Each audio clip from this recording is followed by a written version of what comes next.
தமிழ்நாட்டுல பெண்ணுரிமை பேசக்கூடிய 50, 64 ஆண்டு காலமாக நாங்கள் பெண்ணுரிமையை பேணி பாதுகாக்கிறோம்.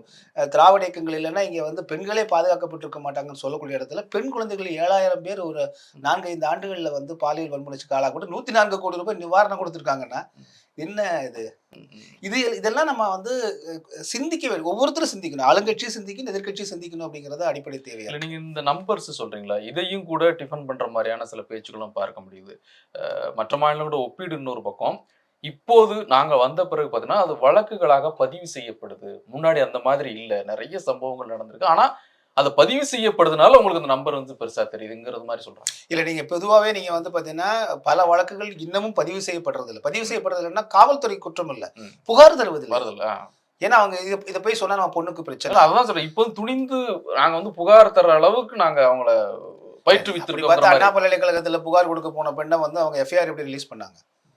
அப்ப யாராவது வந்து அத அப்படி பண்ணா அத பண்ணவே கூடாதுன்னு இருக்கு. இல்லைங்களா ம், ம், விதிமுறை. ம், எப்படி பண்ணாங்க அவங்க? ம், கோயம்புத்தூர்ல குற்றவாளிகள் அந்த பொண்ண வந்து இதே ஆளும் கட்சியைச் சேர்ந்த நம்முடைய உடன்பிறப்புகள், சமூக ஊடக உடன்பிறப்புகள் தான் என்ன செஞ்சாங்கன்னா, ம், அந்த பொண்ணு ஏன் அந்நேரத்துக்கு அங்க போனான்னு கேட்டாங்க. ம், பொண்ண அக்யூஸ்ட் ஆக்கிட்டாங்க. ம், அந்த பொண்ண கெடுத்த 3 பேரையும் வந்து அவள ஒதுக்கி வச்சுட்டாங்க. ம், அவன் தப்பு இல்லப்பா, ஆம்பள அப்படித்தான்ப்பா. ம், 11 10 மணிக்கு கடை பூட்டிடுவாங்க. ம், 11 மணிக்கு உட்காந்து குடிப்பானுங்க. அவன் குடிக்கிற இடத்துக்கு இந்த பொண்ணு ஏன் பாய் ஃப்ரெண்டோட போகுது? இதுதான் இவங்களுடைய நியாயமா இருக்கு. ம், அப்ப இப்படி நியாயம் பேசுறவங்ககிட்ட நீங்க என்ன எதிர்பார்க்க முடியும்? ம்.